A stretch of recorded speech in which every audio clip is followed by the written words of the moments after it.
Kejayaan Maritim.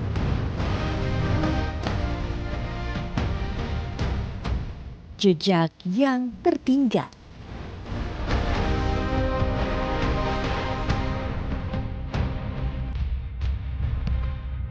Asimilasi budaya, akulturasi seni.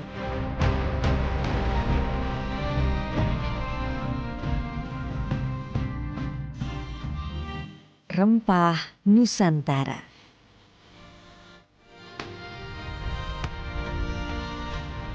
Bersama Minanti Rohanta dan Laskar Rempah Lada Putih.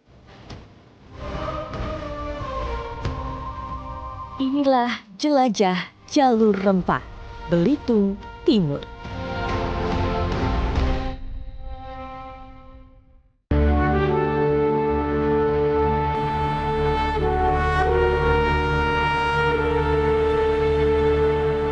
Pelayaran Muhibah Budaya Jalur Rempah tahun 2024 Mengemas tali KRI Dewa Ruci.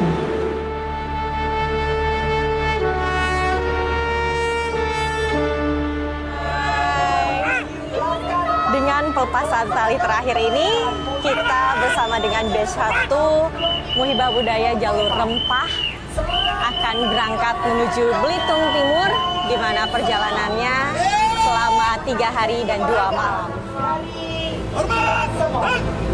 Pembukaan dengan vendor, jarak 2 meter aman.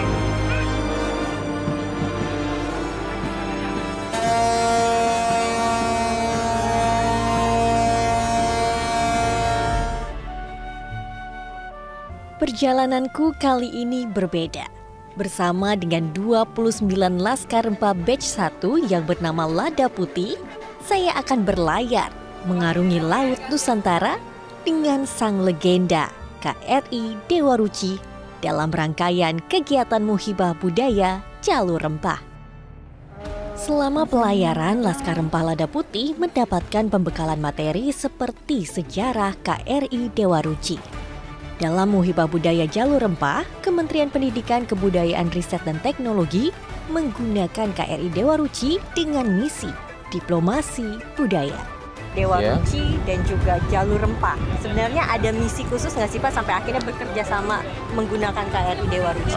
Baik, ini dilihat dari jalur rempahnya adalah menyusuri daerah-daerah titik-titik perdagangan. Nah, di sini juga ditemukan kerangka-kerangka kapal, Pak. Kerangka kapal itu isinya oleh arkeolog ditemukan keramik-keramik itu merupakan bukti kuat bahwasannya dulu terjadi perdagangan atau barter dengan rempah-rempah Nusantara kita. Ini kita sebenarnya jauh atau tidak sih Pak dengan daratan ketika pelayaran ini dilakukan? Kombinasi, Mbak. Jaraknya antara daratan sekitar 50 mil dari daratan, variasi, Mbak. Variasi. Itu tergantung kondisi. Tergantung kondisi kedalaman, kemudian jalur pelayaran yang telah ditentukan oleh Kemenlu. Setelah penjelasan Pak Roni, saya pun beralih ke Anjungan untuk melihat proses navigasi kapal. Jadi tadi sudah diajarin dengan Pak siapa namanya? Pak Musli. Pak Musli. Bagaimana cara melihat titik kapal kita sekarang? Di sini ada GPS ya Pak. Kita lihat lintang, bujur, lalu juga menggunakan jangka. Kita harus tetap menggunakan peta manual ini ya, untuk melihat apakah kita on track atau enggak. Karena di sini sudah ada tracknya yang garis putus-putus. Dan saat ini sekitar 8:10 di sini titik-titik ini yang tadi. Terima kasih pengetahuannya Pak. Muhibah Budaya Jalur Rempah 2024 ini memiliki tujuan akhir menjadikan Jalur Rempah sebagai warisan budaya dunia ke UNESCO. Dalam memperkuat pengetahuan Laskar Rempah, seorang pakar maritim yang turut ikut dalam pelayaran menceritakan bagaimana sejarah Jalur Rempah menuju Belitung Timur. Prof, ini kan kita sudah berlayar dari Jakarta, sedikit lagi nyampe di Belitung Timur. Sebenarnya sejarah apa yang terdapat dalam pelayaran ini? Apakah ini sejalur atau tidak dengan Jalur Rempah? Iya, pada umumnya memang ini merupakan jalur pelayaran perdagangan yang sudah lama berlangsung, jauh sebelum orang Eropa datang. Ada Bugis, ada Jawa, ada Minang, Melayu, Nusantara. Jadi sebenarnya tidak hanya dagang, ekonomi, juga agama loh. Pertukaran budayanya atau masuknya agama atau rempah yang dimiliki paling Ya, ini kita bisa mundur ke masa Kesultanan Banten sebetulnya. Itu produksinya lada, itu sampai ke Lampung. Tapi itu juga nanti bersamaan dengan itu persaingan tuh ada dengan Palembang. Jadi Babel ini sebetulnya wilayahnya Sumatera, Palembang gitu. Makanya berarti produksi di Sumatera itu banyaknya lada. Lada. Pantai Timur ini nanti kalau teruskan kita dari Belitung nanti akan ke Riau. Ya. Nah, itu adalah pelayaran yang akan membawa lada. Dan itu diperebutkan kemudian oleh VOC dan EIC. Itu diperebutkan. Diperebutkan Inggris dan Belanda di sini.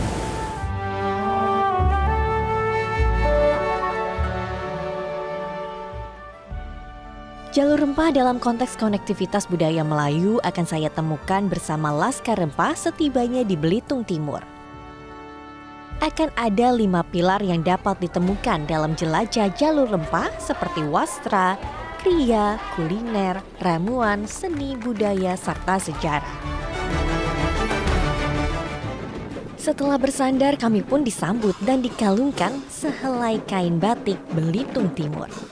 Batik ini memiliki kekhasan dari kekayaan rempah.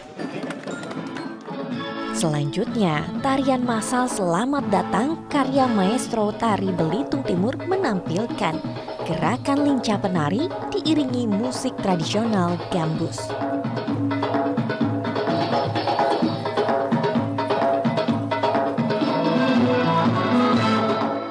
Terakhir, kami dipersembahkan kapur sirih yang tersimpan dalam wadah bernama tipak atau keminangan sebagai tanda kehormatan dan persahabatan dari masyarakat. Selain kapur dan sirih, di dalam tipak terdapat beberapa rempah-rempah seperti cengkeh, buah pinang, gambir, dan tembakau. Lokasi pertama yang kami singgahi ialah Desa Buding. Tabuhan musik mengiringi kami yang dipersilakan untuk makan bersama atau dalam bahasa setempat disebut dengan bedulang. Bedulang memiliki filosofi dan tata cara makan sesuai dengan kitab lama di Belitung, yaitu Jaziul Adat Melayu Pura Al-Jafari. Wah, jadi ini dia, satu dulang tuh ada sekitar 6 piring dengan 6 macam menu. Satu dulang ini tuh untuk 4 orang. Dan di sini makannya harus menggunakan tangan. Karena ini adalah simbol sebagai kebersamaan ketika makan ini. Makanan namanya gangan. Coba cek. Makanan yang disajikan dalam bedulang ini kaya akan rempah loh, travelers. Lauk yang wajib ada dalam dulang yaitu gangan ikan air laut yang dimasak menggunakan nanas, kunyit, dan laos. Sedangkan ayam menggunakan ketumbar, cengkeh, lada, kapulaga, dan kayu manis.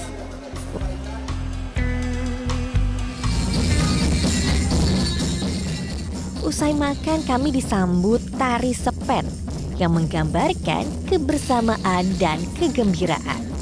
Gerakan tari ini memiliki ciri khas tepuk tangan dan juga hentakan kaki. Uniknya, tari sepen ini pertama kali dibawa ke Desa Buding oleh Sudin yang berasal dari Kalimantan Barat. Tari sepen ini pun kental dengan budaya Melayu yang terlihat dari pakaian hingga alunan musiknya. Masih dari Desa Buding, di sini terdapat benda-benda peninggalan peradaban sejarah dan budaya daerah aliran Sungai Buding dalam periode sebelum Masehi hingga abad ke-19. Barang-barang tersebut seperti pecahan keramik Tiongkok, replika roh nenek moyang, nisan kayu, badik, keris, serta pedang. Tak hanya itu saja, di desa ini travelers akan menemukan 2 macam makam yang memiliki keterkaitan dengan kerajaan Muslim Demak. Pertama, kuburan keramat batu yang berada di tengah perkebunan sawit.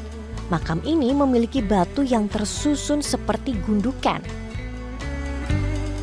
Kedua, makam keramat Padang Ladik. Makam ini memiliki nisan yang hampir sama dengan nisan makam raja-raja di komplek Masjid Demak. Nisan ukir ini terbuat dari batu andesit khas kerajaan Islam di Jawa. Selanjutnya, kami menuju Desa Cendil untuk melihat proses pembuatan belacan khas gubok mengguru secara tradisional. Belacan terbuat dari udang rebon yang kerap dijadikan sebagai penambah cita rasa pada makanan. Ini udang fresh dari ditangkap dulu kan, langsung fermentasi, tapi ditambun dalam tanah. Jadi kayak Ketika ditangkap langsung ditimbun dalam tanah. jadi udah dibersihkan, bersihkan dulu. Kita dalam karung, dibuat lubang, baru baru fermentasi dalam Ditimbunnya tanah. berapa lama? Sehari semalam.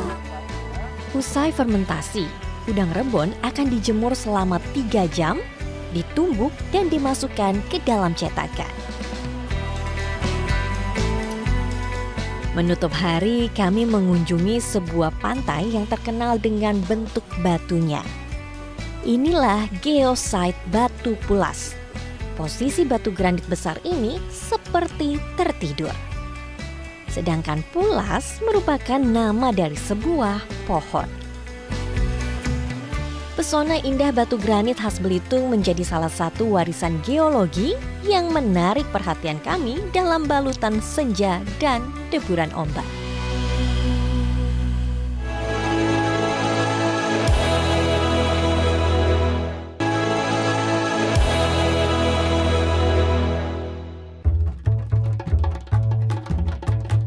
Perahu tradisional begitu erat dengan nelayan untuk menunjang mata pencahariannya.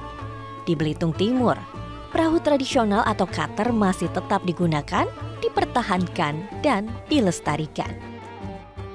Di pantai Burong Mandi, saya dan Laskar Rempah bertemu dengan pengrajin perahu. Cutter ini masih dibuat secara manual loh, travelers. Perahu ini tadi adalah perahu cutter, itu memiliki 2 sayap di samping kanan dan juga kirinya. Untuk step-step pembuatannya itu dimulai dari penebangan kayu yang digunakan bisa dari kayu sengon yang sudah berumur 20 tahun. Nah, kemudian kayu itu dipotong menjadi balok, kemudian baru diserut dalamnya menggunakan alat yang namanya rimbas. Itu proses pembuatannya berapa lama ya tadi ya? Sekitar 1,5 bulan. Lumayan. Tapi tahan untuk berapa lama nih? Tahannya bisa sampai 20 tahun tergantung pada perawatannya. Kali ini nelayan menangkap ikan kerisi yang memiliki gizi dan protein tinggi. Tangkapan nelayan tersebut langsung diolah ibu-ibu dengan cara dibakar menggunakan sabut kelapa di atas bambu. Tanpa menggunakan bumbu, tanpa dibersihkan, ikan ini pun siap disantap usai dibakar. Tak jauh dari pantai, terdapat sebuah vihara Dewi Kuan Yin yang berada di sebuah bukit. Wihara ini berusia lebih dari 250 tahun dan menjadi yang tertua serta terbesar di Pulau Belitung. Terdapat patung Dewi Kuan Im dengan tinggi sekitar 12 meter yang langsung mengarah ke lautan Natuna. Wihara ini memiliki perjalanan yang sangat penting terkait dengan penyebaran agama di Belitung Timur. Kak, ini kan kelenteng Dewi Kuan ini masuk Betul. dalam cagar budaya. Betul. Sebenarnya apa kriteria dan karakteristik yang membuat ini jadi cagar budaya? Iya, sebenarnya kita yang pertama dari umur ya. Umurnya itu harus minimal 50 tahun. Dan dia mempunyai nilai, value-nya apa ke suatu daerah atau suatu kawasan gitu. Nah, ternyata ini menjadi sesuatu yang penting bagi sejarah pertamanya terkait dengan masuknya tentara Mongol gitu ya. Burung Mandi itu sebagai pintu masuknya waktu masa itu ya, pedagang, kemudian tentara-tentara dari Cina gitu, dari daratan Cina, sehingga ikut sumbangsi lah, memberikan kontribusi kebudayaan yang ada, termasuklah kaitannya sama jalur rempah. Diperkirakan abad 13. Jadi ketika bangsa Mongol ingin menyerang Jawa, nah itu bangsa Mongol itu ke sini dulu. Dia mampir ke Belitung Timur dulu, kemudian setelah perang melawan Jawa, nah itu dia kembali lagi ke Belitung Timur. Akhirnya 100 orang dari mereka itu yang mungkin sudah terluka ya, nah mereka bermukimlah di sini. Dan mendirikan. Iya, dan mendirikanlah kelenteng ini. Setiap pengunjung yang datang dengan ragam latar belakang agama diperbolehkan untuk melakukan ciamsi. Hal tersebut pun menjadi daya tarik bagi wisatawan yang berkunjung ke Belitung Timur. Jadi sebelum melakukan ciamsi itu dikeluarkan, pertama-tama harus melempar batu ini. Jika terbuka, artinya Dewi Kuan Im tertawa. Jika tertutup, marah. Jika mengizinkan, harus satu terbuka dan satu tertutup. Tadi Komang mencoba sampai 3 kali, baru diizinkan.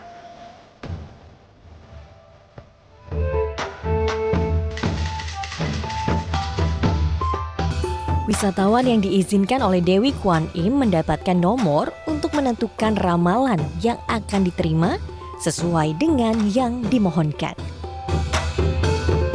Hingga saat ini, penduduk di Belitung Timur yang menganut Konghucu hanya sekitar 10% saja.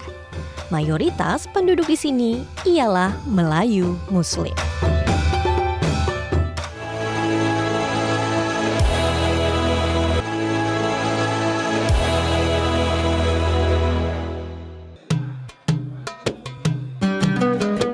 Kali ini, Laskar Rempah Lada Putih mengunjungi situs bentang alam hutan Makam Balok.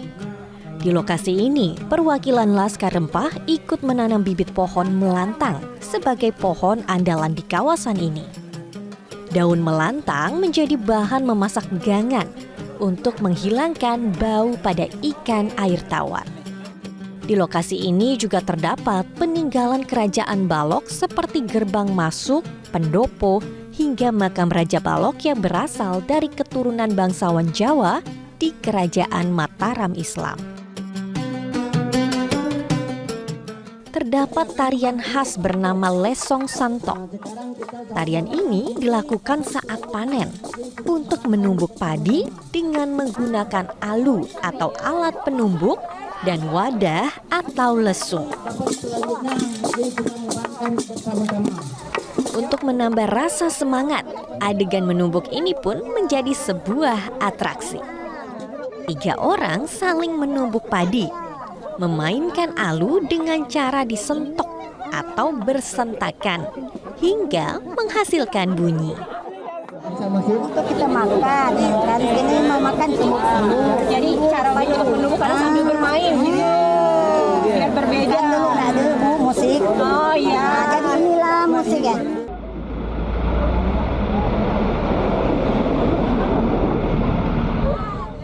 Selanjutnya perjalanan saya dan Laskar Rempah Lada Putih menuju perkebunan lada di Desa Lintang. Jadi tadi kita lagi perjalanan menuju perkebunan lada untuk melihat bagaimana proses penanamannya dan seperti apa sebenarnya biji lada tersebut untuk diproses. Lada merupakan komoditas yang dihasilkan oleh Belitung Timur. Kali ini saya dan Laskar Rempah pun berkesempatan ikut mencoba menanam lada bersama petani lokal. Pertama-tama, kami menuangkan pupuk organik minimal 20 kg per lubang tanah dengan ukuran sekitar 40 x 40 cm dan kedalaman 50 cm. Kemudian campur dengan tanah yang telah digemburkan. Ya, kalau di dalam Bu, di dalam itu akar ini mau ke sini, makan ke sini. Kalau di atas kena panas 1 bulan mati. 1 bulan mati. Okay. Nah, harus dalam lah ini. Harus dalam. Terdapat 6.000 tanaman atau rumput lada di Desa Lintang. Lada akan dipanen sekali dalam 1 tahun. Usia tanaman yang siap panen yang berusia di atas 3 tahun. Jadi usahakan dalam penimbunan bibit ini, usahakan di sini agak tinggi. Nah, dari tujuannya untuk mencegah air menghindari supaya tidak tergenang di tengah. Nah, gitu tujuan. Selanjutnya apa, Pak? Disungkup. Disungkup tuh ditutupkan. Iya, tutup untuk menghindari panas yang berkepanjangan. Gitu. Supaya bisa tumbuh dengan baik ya, Pak. Berarti bibit itu diambil dari pohon yang sudah jadi, dipotong di bagian apanya? Di bagian Akar. sekitar 6-7 akar perakaran. Mengutip dari Historia, perjalanan tanaman lada di Belitung baru dikembangkan pada zaman Hindia Belanda dengan terapan tanam paksa. Mulanya, lada diperkenalkan oleh Demang Abang Ali Muhammad Ali di Pulau Bangka pada tahun 1860. Ia pun mendatangkan bibit lada dari Lingga, Kepulauan Riau. Hingga saat ini, Belitung masih memproduksi lada yang tersebar di berbagai tempat seperti di Desa Lintang ini. Menutup perjalanan kami di Belitung Timur, kami singgah di sebuah sekolah bangunan Belanda yang dibangun pada tahun 1928.